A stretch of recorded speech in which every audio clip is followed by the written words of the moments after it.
মালয়েশিয়ার শ্রমবাজার গেল মে মাসের শেষের দিকে বন্ধ হয়ে যাওয়ায় সব প্রক্রিয়া শেষ করার পরও দেশটিতে যেতে পারেননি 17,500-এর মতো বাংলাদেশি কর্মী। দেশটির প্রধানমন্ত্রী আনোয়ার ইব্রাহিমের ঢাকা সফরে এসব কর্মীদের নেয়ার বিষয়ে ইতিবাচক সাড়া পাওয়া গেছে। এখন একটা জিনিস মনে রাখবেন, প্রতিশ্রুতি মানেই কিন্তু নিশ্চিত না, ঠিক না?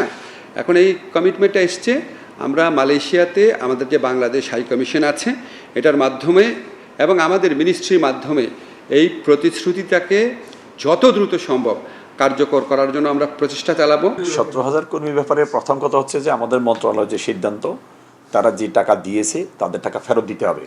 তারা ভবিষ্যতে যেতে পারবে, এটার উপরে টাকা হোল্ড করা যাবে না, তাদের টাকা ফেরত দিয়ে দিতে হবে।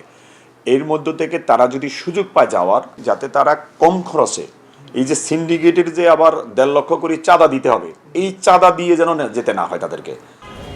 মালয়েশিয়ায় নতুন করে কর্মী পাঠাতে এখনো কোনো অগ্রগতি হয়নি, তবে এই ক্ষেত্রে সিন্ডিকেটের বিরুদ্ধে নিজেদের অবস্থান জানিয়েছে ঢাকা।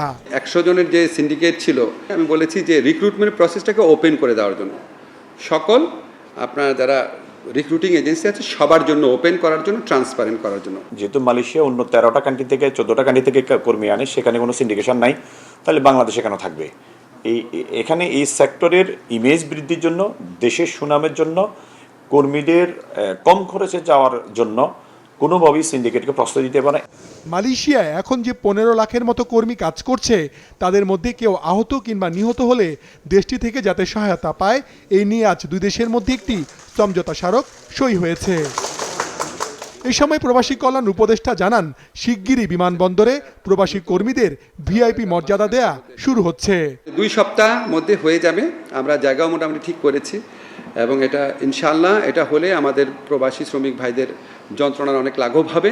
এটার পাশাপাশি অন্যান্য যে সুযোগ সুবিধা, ওনারা এয়ারপোর্টে যাওয়ার সাথে সাথে ওনাদের সাথে এসকর্ট করে একজন যাবে। প্রথম ধাপে মধ্যপ্রাচ্যের দেশগুলোতে যেসব কর্মী কাজ করেন তাদের আরও উন্নত সেবা দিতে বিমানবন্দরে আলাদা লাউঞ্জ করা হচ্ছে বলেও এই সময় জানানো হয়। মাশরুক রাহাত, মাছরাঙ্গা সংবাদ, ঢাকা।